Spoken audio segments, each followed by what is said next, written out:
Joining us now to analyze today's headlines is Robert Jensen. He's an author and a professor of journalism at the University of Texas at Austin. Hi, Bob. Hello, Sonali. Kim Davis, a clerk in Rowan County, Kentucky, has refused to issue marriage licenses to gay couples in defiance of the U.S. Supreme Court. The court ruled early this morning that she had no legal standing to refuse licenses. In fact, the day after the Supreme Court ruled in favor of gay marriage this summer, Ms. Davis began refusing to issue any licenses, claiming her religious faith was being violated. Among the couples who tried for the fourth time to get a license issued and were denied was David Moore and his fiancée David Ermold. The two have refused to leave the courthouse until they can get a license. It remains to be seen what action will now be taken against Ms. Davis. Well, Bob, if she refuses to do her job after being told by the nation's highest court that she has no right to refuse, doesn't that simply mean she should be fired? It's exactly what it means. It's called contempt of court, and for a public employee to be in contempt of court, there's no justification for it. It's a little odd to say, as Kim Davis is saying, I have a constitutional right to deny you your constitutional rights. I'm still trying to parse that one. But if you look at her statement, she says she's doing this under the authority of God. And, you know, as a person who teaches First Amendment law, I'm pretty sure that the First Amendment prohibits the establishment of a state religion. So this one seems pretty cut and dry. And speaking of religion, Pope Francis has said that women who have had abortions and show contrition can be forgiven by the Catholic Church.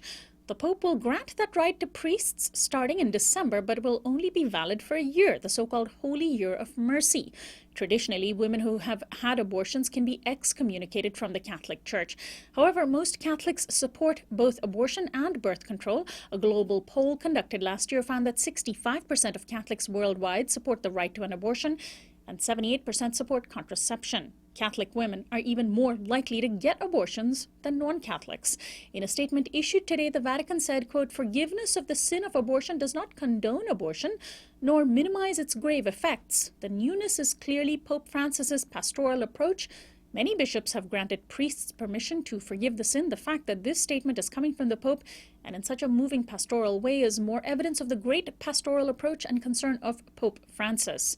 Well, Bob, what do you make of this? And by the way, what does the word pastoral really mean? The Pope hasn't exactly been supportive of the right to an abortion in the past, has he? Well, you know, there are always two reactions I have to these kind of stories. One is to recognize that the question of abortion is morally complex. I have friends, Catholic pacifists from the anti-war movement, who believe in the so-called seamless garment idea of respecting life, and I can understand that. But I think part of the reason this is always so contentious is the most clear defense of a woman's right to choose an abortion is a feminist defense. It has to do with the structure of patriarchy, with male power. And what's at the heart of patriarchy in the modern West? Well, the Catholic Church is right there at the center. So this is one that, although Pope Francis is moving to a more progressive theology on a number of questions, this is one where I think it's going to be hard to overcome the deep patriarchal structure of the Catholic Church. I'm interested to see how he tries to play it, but I'm not expecting much on this, quite frankly. And finally, tensions remain high in Houston, Texas, after the killing of a white police officer named Darren Goforth. 30-year-old African-American suspect Shannon J. Miles appeared in court today, accused of the execution-style murder. Harris County Sheriff Ron Hickman said at a press conference, quote, "We've heard Black Lives Matter, all lives matter. Well, cops' lives matter too. At any point where the rhetoric ramps up to the point where calculated, cold-blooded assassination of police officers happens, this rhetoric has gotten out of control," end of quote. And in Minnesota, there has been a similar pushback from police over the Black Lives Matter slogan after hundreds of activists marched at the state fair carrying banners and criticizing the police. Police in the Twin Cities have been involved in a number of shootings of unarmed African Americans. BLM organizer Rashad Turner told the press, quote, "We want police officers to face the same treatment that we face as civilians for killing officers." Meanwhile, in Pasadena, California, this week, Black Lives Matter organizers are reporting that Pasadena police arrested a 10-year-old activist named DeMarcus Farley during a protest, and we'll report more on that story as details emerge. Well, Bob, what do you make of police feeling that the slogan Black Lives Matter threatens them and endangers them? Well, the slogan Black Lives Matter, of course, isn't a threat to anybody. The slogan that was chanted at the Minnesota State Fair was to say the least, politically rather tone deaf, referring to cops as pigs in a blanket and frying them.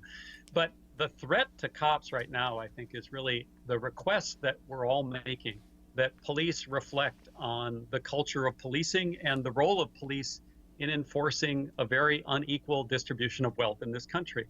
And I can understand why police don't want to reflect on either of those questions, but that's the demand, and that's the demand we should be pressing. Cops are going to try and get out of it, out of that self-reflection, just like people in positions of some power and authority tend to want to avoid self-reflection. As a tenured professor, I'm well aware of how people in positions of privilege tend to avoid it, but that's the demand, and that's where we have to keep pressing. Thanks as always, Bob, for joining us. We'll talk to you again next week.